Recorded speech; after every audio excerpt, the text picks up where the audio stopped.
guys, welcome back to my Practically Imperfect Life. Today I want to talk about July goals. And July for me is very much a month of prep. It's when I get the majority of my prep work done for the homeschool year. So that way when we get things started in August, I feel really good, feel organized, feel like we can jump on in and have a good solid start to the school year. So let me start off with our homeschooling goals for July. So the biggest thing for me is to get my lesson planning done. Now that doesn't mean that I'm going to have, every single detail of what we're going to do every single day. For me, lesson planning is simply getting the different assignments into my Excel planner. Now, if you want to see how I do lesson planning, I will go ahead and I will link the video for you if you'd like to check that out, and I'll have it down below in the description box. I talk about kind of how I start to put in the different lesson plans. There's links for a free resource that I use. In fact, I'll link that down below for you too, where I basically just put in the subjects that my kids are doing, and then I start going down and just listing all of the different assignments for those courses. Sometimes it's pretty quick, like math, lesson 1, lesson 2, lesson 3, test 1, so on and so forth. Some of them I have to do a little more, like thinking and altering and moving things around in order to, make sure that it's going to work for us. And that takes a bit of time, but I like to have that all entered in so I can start to get a feel for how long each of the courses is going to take, whether or not I'm going to have the kids work on those courses 4 days a week, 3 days a week, 5 days a week. How is it that we're going to organize it? And then I also can start doing some of the prep work that I need to do for the group subjects that we do, especially German, since our German curriculum is 100% in German, and it does take some time in order to, get through that and get that stuff arranged and ready to go with the kids.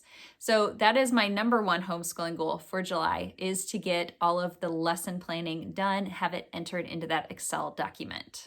My second homeschool goal for the month of July is to order those last couple of things that I still need to get. Well, we utilize home science tools for their experiment kits for the different science courses. Now, I don't need to order one for chemistry because we had plenty of leftover supplies from when my daughter took chemistry for my son to use. But my daughter's doing physics next year, and I have not yet ordered that physics kit. So I need to get that ordered. I need to go ahead and get our subscription activated for our Sherman math programs that we do. My son is going to be doing Sherman Algebra 2 with integrated geometry. My daughter is going to be doing Sherman pre-calculus. So just got to get those up and running. And then there's like a few books here and there that I still need to order. Like my daughter's literature course, there's a couple of novels that I haven't gotten yet. And that's just because, I try to buy them a few at a time. So I'm not like, paying out the wazoo all at once. So just a couple or more books to get gathered. But again, I want to have that all in place before the end of July. And my third homeschool goal for the month of July is to get some pre-reading done. And what I mean by that is I like to look ahead at what it is that my kids are going to be reading or studying for about the first 4 to 6 weeks of the school year. And particularly if they're going to be reading novels or if they are going to have, a lot of material being pulled from one book, I like to go ahead and read that in advance. That way, one, I'm familiar with what it is that they're going to be studying for that first month and a half of school. And I can feel just better prepared to help them with the things that they are working on.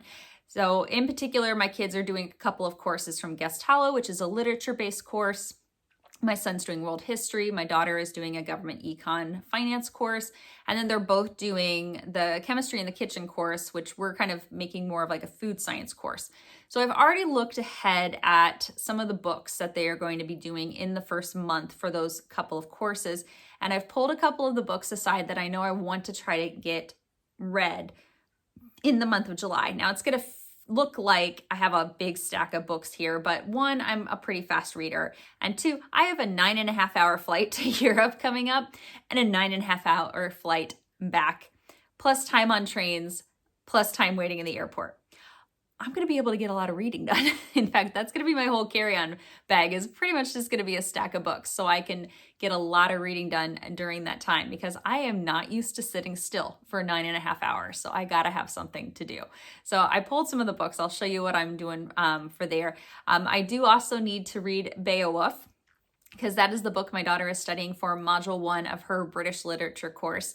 I ordered a copy of it. I have a graphic novel version that my son is actually doing in history, but I was going to order just like a regular version of Beowulf so that way I could take that with me and pre-read that for my daughter's course. I especially want to make sure I read it because she's got to write several papers about it, and I want to be able to help her. And Beowulf can be, I don't know, it can be kind of a weird one to do, to be honest. So I want to make sure I get that read. But let me show you some of the books that I have pulled aside to do my kind of pre-reading for in the month of July. Okay, so this is my stack of books that I need to get through. And I mean, flipping through them initially, I don't think they're going to take me all that long because, you know, a lot of them are pretty quick reads. But for my daughter's course, this is for the government econ personal finance course. So she's going to be doing the Fallacy Detective and Whatever Happened to Penny Candy and How to Turn $100 into $1 million. So these are books that she's going to be covering in the first 4 to 6 weeks of that course. So I want to go ahead and get those read. I'm actually really interested, especially into Whatever Happened to Penny Candy. I think that's going to be interesting, especially since we've had such a big kick up in inflation in the last couple of years. Then for my son's world history course, he's kind of starting off studying like the ancient Egyptians. So one of the first books he has is Horrible Histories, The Awesome Egyptians. And this is going to be a fast read, like, you know, 2 hours. And then he's got a novel on Nefertiti. So I'm going to read that. And that one's a little bit chunkier novel, but I think it'll be an interesting one to read. And then it goes into studying the Greeks. So we have another Horrible Histories. This is the Groovy Greek. So again, that'll be a fast read. And then I pulled Augustus Caesar's World. So I was flipping through the assignments in the schedule, and it's not like he's reading this entire book. It's bits and pieces of it. So I'm just going to go through with like some sticky tabs and just mark the pages in here that he's going to be covering so that way I know which ones I need to read. So I'm going to get through those. And then for their food science course or their chemistry in the kitchen course, they are reading the entire Mystery of the Periodic Table. This is covered in the first 6 weeks of the course. So I'm going to read all of this. Again, should be a pretty quick read. I mean, pretty standard. They're reading different selections from Culinary Reactions. Now, I've been really interested in reading this ever since I saw it on the book list. And again, what I'm probably going to do is just sticky tab the stuff that's covered in the first 6 weeks. So I'm reading just that. Why am I not going to read it all at once? Well, one, I will forget some of it before we actually get to that in the course. So I don't want to read too far ahead and then not have it fresh in my head when they do it.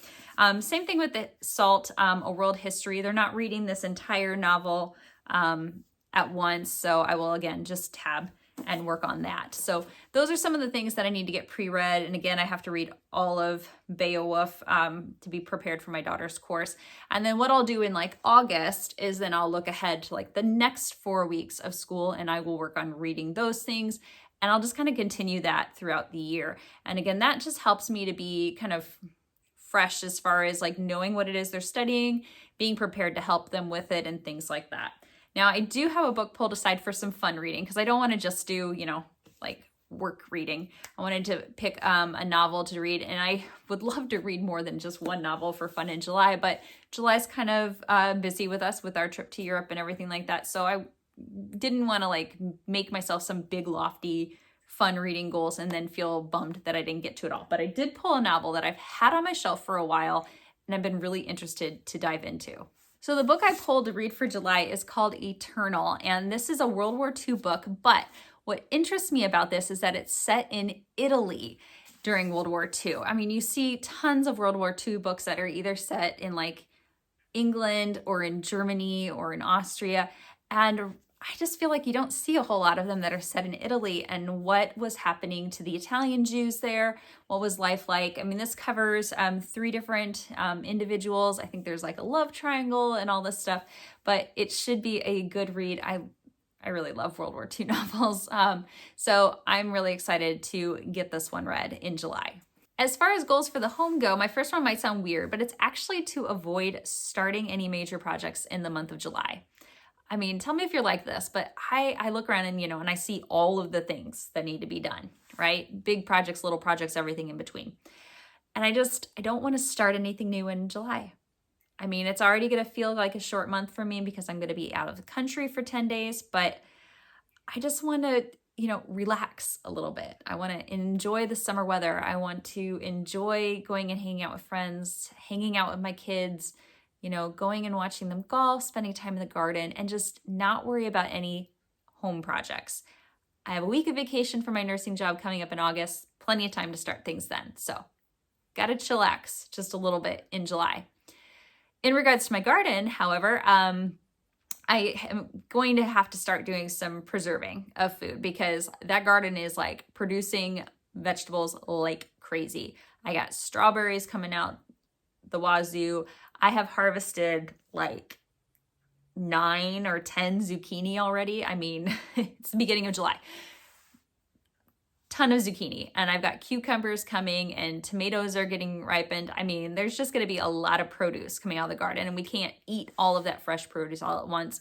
And that wasn't the intention anyways. We wanted to preserve quite a bit of it so we had stuff to, eat throughout the fall and the winter months. So as stuff gets produced, I am going to need to spend some time, canning or freezing things or, baking a million loaves of zucchini bread and putting them in the freezer. I hate for it to go to waste. So we're going to have to do some preservation on there. But I also want to spend some time just being out in the garden and enjoying it. All of the major garden projects for the year are done. New beds are done. The raised beds are made, like the mulch is down, the gravel is down. Like I don't intend to do anything else major in the garden this season.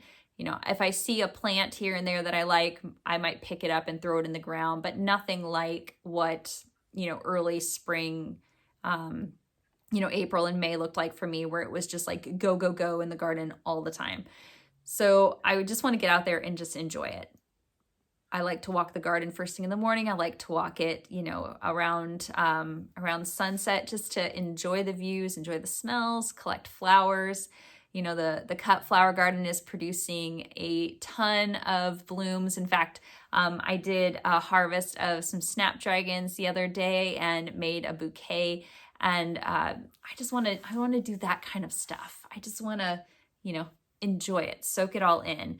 We've put some benches in around the garden where we could just sit and relax and, take a book outside, maybe one of the big old stack of books that I have to read.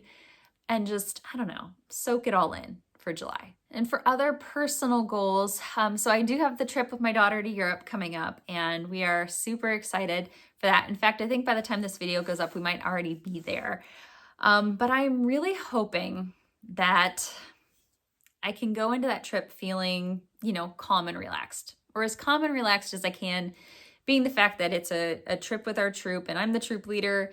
And, there is a little bit of stress when you are, in charge of something for the number of people who are going and the fact that I'm taking other people's kids overseas for 10 days. So I'm just hoping that while we're there, I will just really make the most of it, really enjoy that long stretch of time with my daughter, getting a chance to just experience these things with her, seeing all of these sights, take a ton of pictures.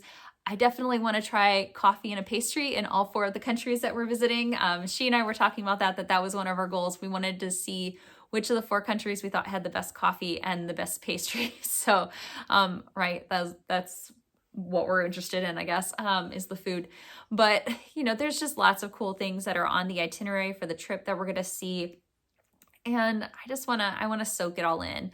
I mean, I've been to some European countries before, and I don't know. I feel like I want to go and I want to really like soak in the history this time, make sure that I'm learning about these different places because Europe has such a rich history. I mean, obviously it's much, much older than the United States. And so there's just so much to see and so much to enjoy. And I don't know. I just want to make the most of this trip because I don't know if I'm going to get to go back again.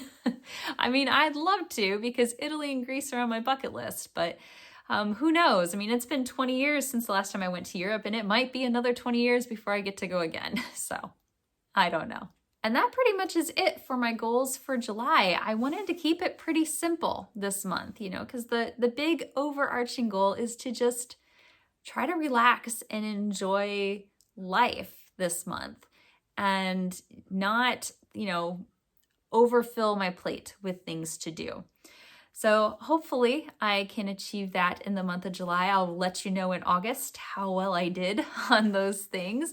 If you have any particular goals or things that you're working on in July, drop a comment down below and let me know. Do you start working on your homeschool prep in July, or are you doing travel with your family? And if you're traveling, what kind of places are you going to go see? We'd love to see where everyone is checking, where everyone's traveling to and what things they're checking out this summer. So maybe I can get some ideas for some future travel plans with our family. Anyways, if you enjoy these goal and intention videos, don't forget to give it a thumbs up and consider subscribing down below to my channel so you can follow along with our homeschooling through high school journey. Thanks so much for joining me today, everybody. Happy homeschooling.